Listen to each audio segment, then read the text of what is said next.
આપણે જે ભજન બોલીએ અથવા જગતને કાંઈ સંભળાય વાણી બોલી એ પ્રમાણે આખો દિવસ બધાને છે આપણું એવું વર્તમાન હોવું જોઈએ.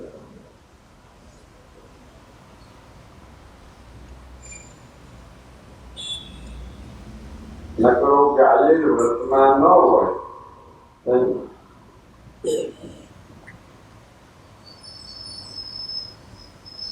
સાક્ષી કહેવાય કે પણ પથ્થર માન્ય કોઈ શ્રી માં સમાન પણ નિંદા તજીએ તો તુલસીદાસ કે સમાન. આ સાક્ષી કહેવાય કે ઘણા ગાઈ ગયા પારકું જળ નો લેવાય પણ અવાજ જ કાતરા કરે.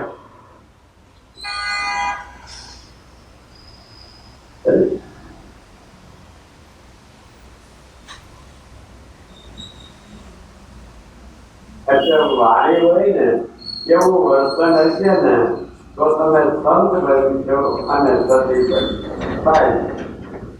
નહીં તો ગાય ગાય છેલ્લે હાય હાય થવા.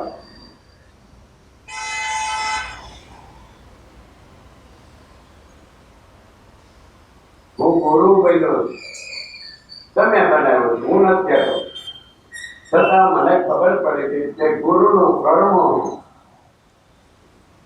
તો ગજગંગાની ગોવાળે કરે.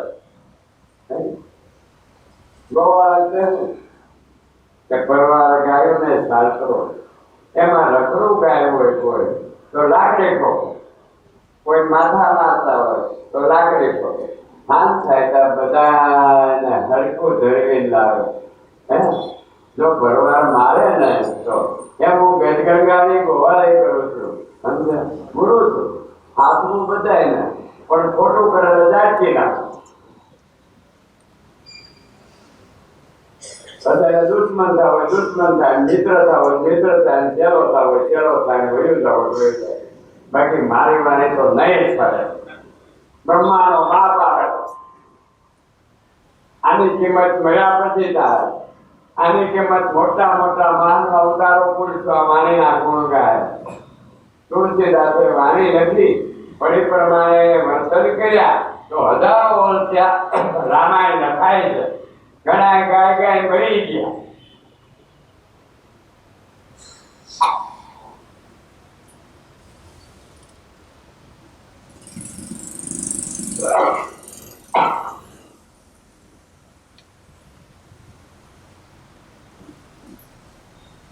વાણી છે ને એ પૃથ્વીની વાત, નારી છે સૂર્ય વાત.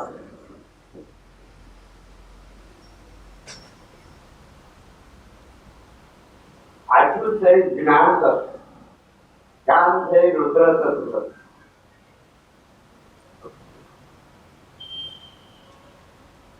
કામ છે આપણે જો હરિકથા નો સાંભળીએ એમાં રુદ્ર નો વાત છે. કારણ એ સાંભળે છે તૂટીને કે છે ત્યાંથી વાણી બોલે છે હું આગળ આવું. આ કાન સાંભળે કથા નો સાંભળે અને આખી જિંદગી ભૈરીની છોકરાની ભૈરાની વાતો સાંભળે તો બીજા જન્મની અંદર એને ખાલી કાન આપે પણ ભગવાન પોતાને વાણી નથી આપે. બેનને કાન હોય સાંભળે ડોબી તો ફરી જાય પણ એ એમ ન કહે કે મને ડોબી ફૂકાડશે. ભગવાન બીજા જન્મમાં લઈ લે એટલે બોલવામાં બહુ ધ્યાન રાખવું, સાંભળવામાં, જોવામાં, કામ કરવામાં. બોલો બરોબર ત્યાર થઈને બેઠો મને અહીંયા નાખો બહુ તૈયાર હતું. મારી જિંદગી જહાજ હતા ઓળિયા ફરી જાય મારી પાસે મોટા મોટા અવતારો ફરી જાય.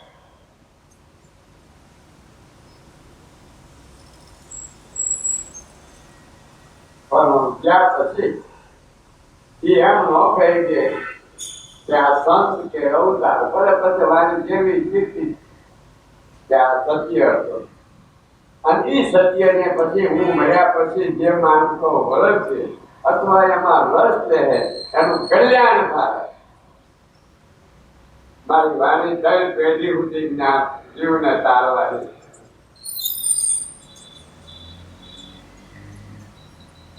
વાણી તો હજારો ગાય.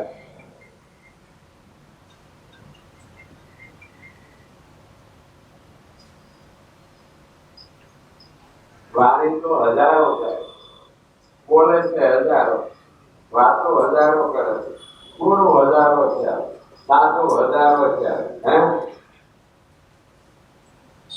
પણ એ વાણી નું આવે શું?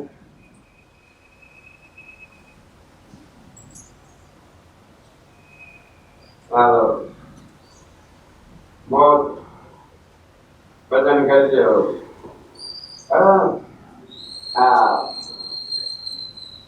મોજમાં. હાલો જય ગુરુદેવ. હાલો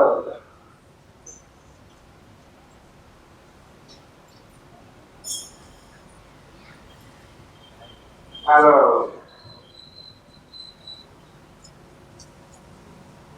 હાલો.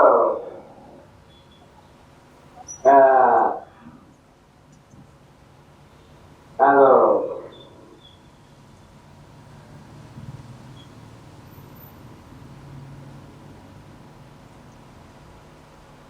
હાલો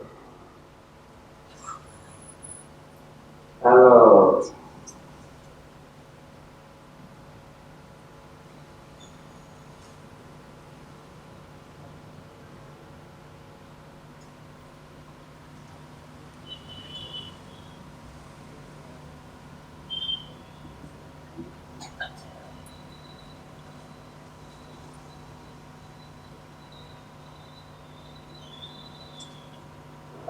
ભગવાન જય સાહેબ જય ભગવાન. બાબા હવે આકડી આવી હોય આપણા તમારા તો કેવું આવ્યું આવે ખેતીમાં નહીં આવે આકડી આવી હોય તો નહીં આવે. ખેતીમાં જાય છે લેવા આજે હું બાકું છું થોડા સમયમાં.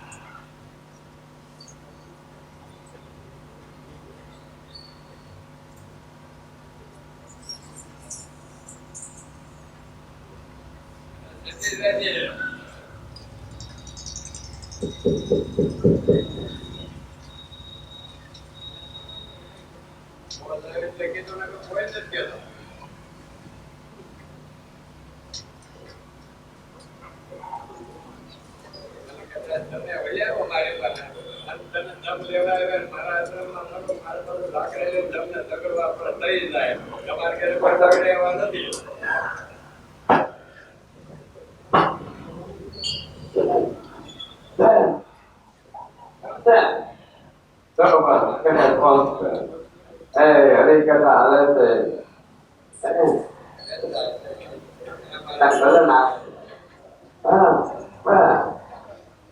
અને હું તો વાસણો છું 7 વર્ષનો તો તેનો કરું છું હજી 80 વર્ષ ક્યાં કરું ગામ જય ભગવાન.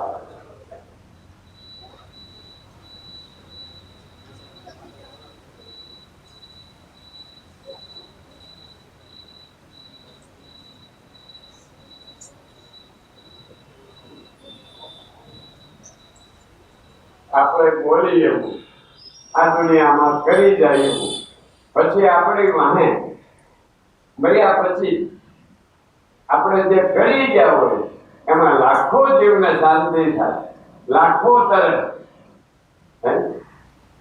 તેથી તમારા વૈકુંઠમાં નગાડા વાગે.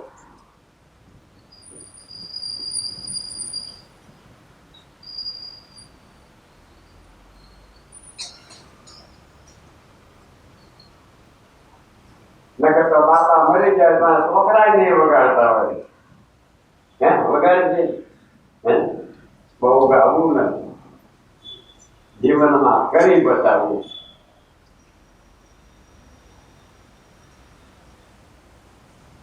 સતીઓના ધર્મ સાંભળેલો ગાયો સતીઓના ધર્મ છે કે સેવા કરવી. 4 વાગ્યાથી ઉઠીને રાતના 12 વાગ્યા લગી ગુરુને ઘરે.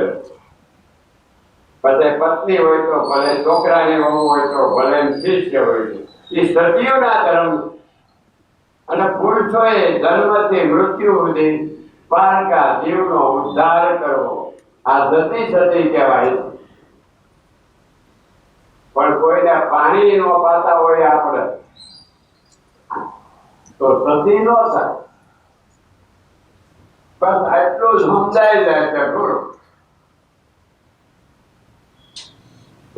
વિચાર કરવો છે કે આપણે સવારના 4 વાગ્યાથી રાતના 10 વાગ્યા લગે ભલે ગુરુ ને ઘેરે કે આપણે ઘેરે તો કેટલા જીવને રાંધીને ખવડાવી, હે કેટલા જીવને હાથો આપી છે આપણે ઘેરે.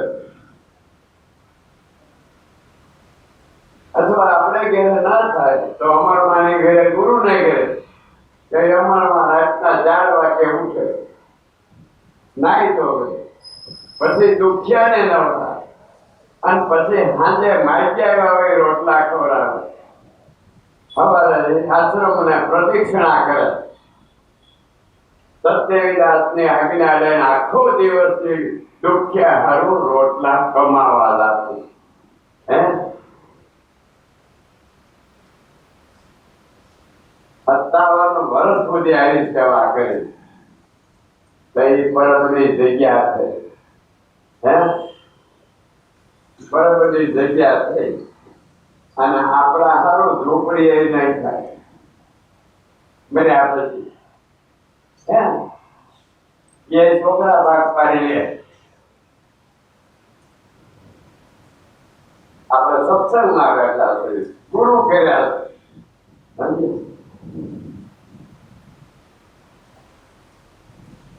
અને મને તો એટલી જરૂરી સરસ છે કે મારો શિષ્ય જો પરમારથી થાય અને કોઈ ભાઈ જો સેવાના ધર્મ શીખાડી દે તો હું જીવતા એને અમલ કરી દઉં અને 9 ખંડમાં એના નગારા વગાડી દઉં.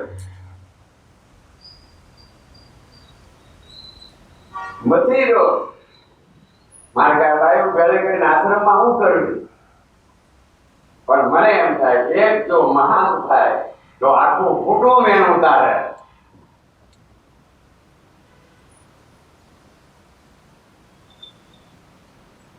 નકર તો આખું કુટુંબ બોલે. કઈક લેવું હોય ત્યાં સુધી જાય પણ જય સીતારામ. સત્યોનો આ ધર્મ નથી. હું મારા ગુરુને ઘરે હતો, દાખલો ચલો પછી તમતાર ભજન ગાજો.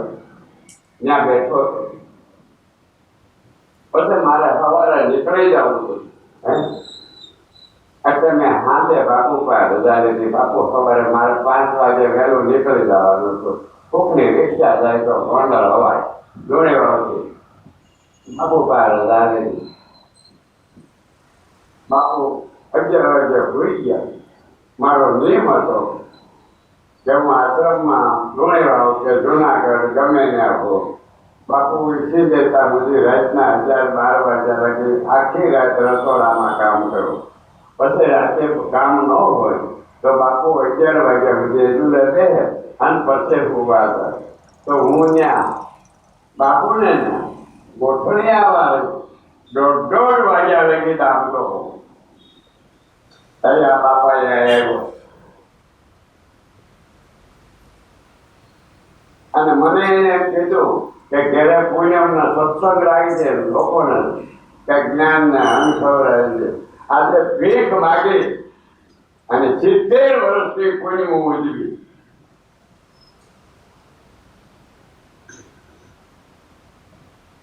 અને તમારે દાડો કરીને 12 વાગે પતી જાય.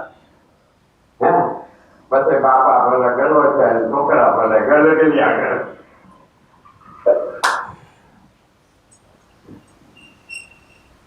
આવું ન દેવાય. પછી મારા ગુરુએ કીધું કાંઈ વાંધો નહીં, હું તો 5 વાગે ઉઠ્યો એટલે ગુરુને તો હું ઉઠાડતો નહીં કોઈ દિવસ. પછી એના બહાના પગે રાખી અને નીકળ્યો. સાંજે ફરવા ને એને કીધું ફરવા કામ કરતા કે સવારે કાળું જાય એટલે એને સિરાવીને મોકલજો. બાજરાનો રોટલો સવારમાં થયો.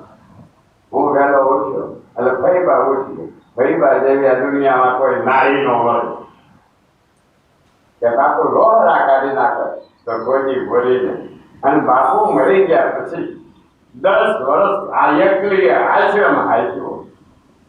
ગમે એ માણા આવે આવો બાપા દીકરા થઈ ગયો. ગુરુ ભૈયા ગયા પછી ચૂપ પાત્ર હાથમાના આશ્રમ કે મંદિર ને ઉજળા બનાવે એનું નામ સતી.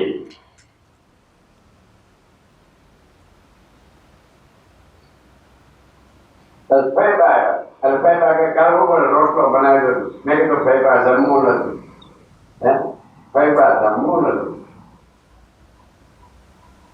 એટલે હું તો નીકળી ગયો. એટલે બાપુએ સવારે ફૈબાને પૂછ્યું કાળો ગયો હતો કે 5 વાગે એને શિરામણ કરાયું તો ના. અને ફૈબા ઉધડી લઈ લીધી.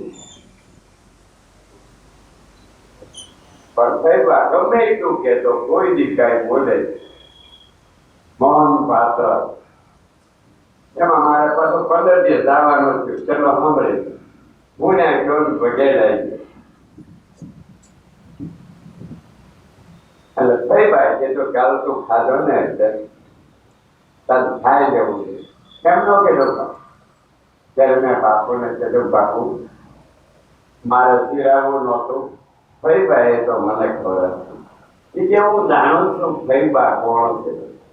પણ કાલું જો આટલો આશ્રમમાં દારો નોળાતો તો આગળ સવારમાં આ આશ્રમમાં કામ કરવા વાળા આજે કદાચ શિરામણ નો છે પણ ઉઠીને કાલે સવારે એને સામો પાડ. આ જીવ હાલવું થઈ જાય. તમારા ઘરમાં આ દશા એટલે થાય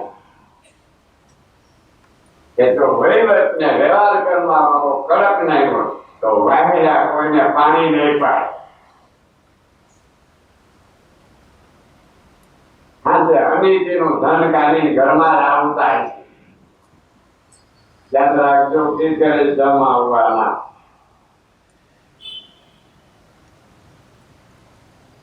પછી મેં બાપુ કે મારે ગોવાળી કર્યું.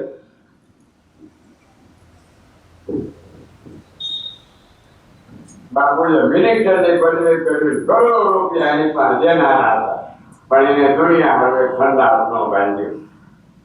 બાપુને કે બાપુ રાજકોટના બાપુ કે ખંડાર કે હું પારકા પૈસા અનિતિના પૈસા લઈને જગત દઉં. ત્યારે હું રોયો કે ધન છે આ દેવને મારા ગુરુને કરોડો વાળા વંદન કે તેના પેટમાં કોઈનું પાપ કરવાના વિચારો ન આવે, કોઈનું લઈ લેવાના વિચારો ન આવે, કોઈને ખરાબ શબ્દો કહેવાના વિચારો ન આવે. આવા ગુરુ હોય ને એ અમારા જેવા રાની રામના છોકરાને ભગવાન બનાવી શકે, બાકી ન બને.